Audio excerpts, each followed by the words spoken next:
नमस्कार दोस्तों, मैं हूं सुधांशु। आप सभी को अंतर्राष्ट्रीय योग दिवस की ढेर सारी बधाइयाँ। हम में से बहुत से लोगों के मन में योग को लेकर अलग अलग अवधारणा बनी हुई है। आखिर योग होता क्या है, इसका अभिप्राय क्या है, क्या योग किसी धर्म विशेष से जुड़ा हुआ है? ऐसे बहुत सारे सवाल हैं जो लोगों के मन में रहते हैं।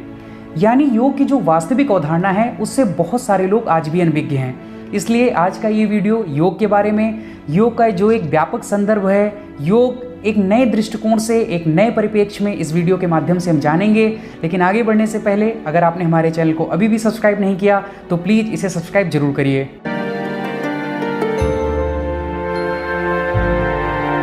साथियों, योग की उत्पत्ति युज धातु से मानी जाती है, जिसका अर्थ है आत्मा से परमात्मा का मिलन।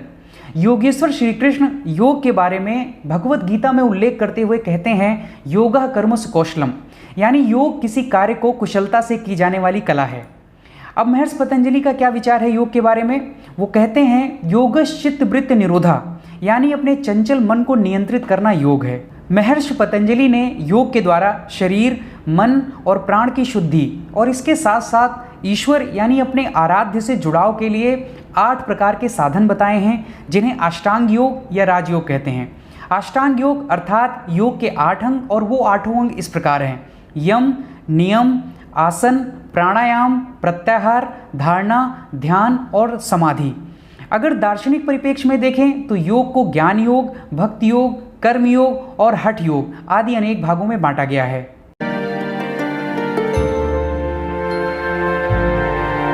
साथियों, योग धर्म, आस्था और अंधविश्वास से परे है।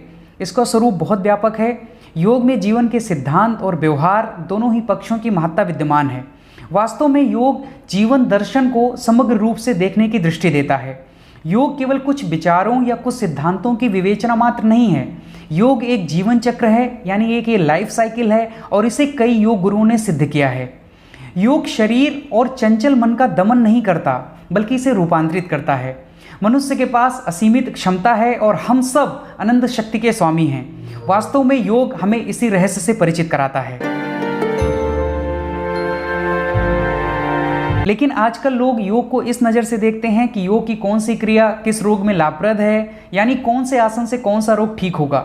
योग के प्रति ये बहुत ही संकीर्ण मानसिकता है। योग की रचना केवल रोगों के उपचार के लिए नहीं, बल्कि जीवन के अनुभूति के लिए हुई थी। जिनके मस्तिष्क में हमेशा द्वंद्व होता है, वो हमेशा चिंता, भय और संशय में जीते हैं। जीवन उन्हें आनंद के बजाय एक संघर्ष नजर आता है। योग से मनुष्य शारीरिक और मानसिक दोनों रूप से मजबूत होता है तथा मनुष्य के जीवन में आध्यात्मिक और बौद्धिक स्थिरता आती है। मानव अपने जीवन के श्रेष्ठता के चरम पर योग के माध्यम से पहुंच सकता है। योग फिर से आपको एक बच्चे की तरह बना देता है। जहां योग और वेदांत है, वहां कोई अशुद्धता, अज्ञानता और अन्याय नहीं हो सकता।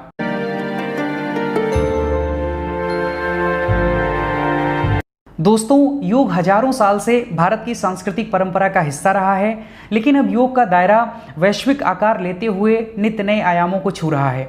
आध्यात्मिक शांति के साथ साथ शारीरिक और मानसिक आरोग्य प्रदान करने की अपनी क्षमताओं के कारण दुनिया भर के लोग योग की शरण में जा रहे हैं।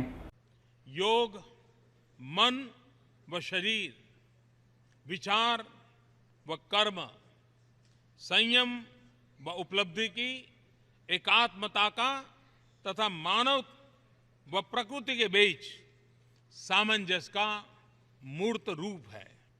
आइए हम एक अंतर्राष्ट्रीय योग दिवस को आरंभ करने की दिशा में कार्य करें। 27 सितंबर 2014 को प्रधानमंत्री मोदी ने संयुक्त राष्ट्र महासभा में योग दिवस की वैश्विक अवधारणा का जिक्र किया और 11 दिसंबर 2014 को ये तय हुआ कि 21 जून को अंतर्राष्ट्रीय योग दिवस के रूप में मनाया जाएगा। इस प्रकार पहला योग दिवस 21 जून 2015 को पूरे विश्व में मनाया गया। लेकिन इस बार कोरोना महामारी की वजह से योग दिवस का कोई बड़ा आयोजन नहीं किया गया है, और इस बार योग दिवस की थीम है स्वास्थ्य के लिए योग, घर पर योग, यानी yoga for health, yoga at home. साथियों, अगर आपका शरीर स्वस्थ है, मन शांत है, तो आपके भीतर की शक्तियां जगेंगी, आपका मन एकाग्र होगा तो काम करने की शक्ति बढ़ेगी और इससे व्यक्ति में सकारात्मक ऊर्जा का संचार होगा। आपका मन प्रफुल्लित होगा तो निश्चित रूप से जीवन में आनंद का संचार होगा। जहाँ आनंद है वहाँ परमात्मा है, और आत्मा का परमात्मा से मिलन यही तो योग है। आइए हम सब प्रण करें और योग को दिनचर्या का हिस्सा बनाएं और एक स्वस्थ और मजबूत भारत का निर्माण करें। धन्यवाद।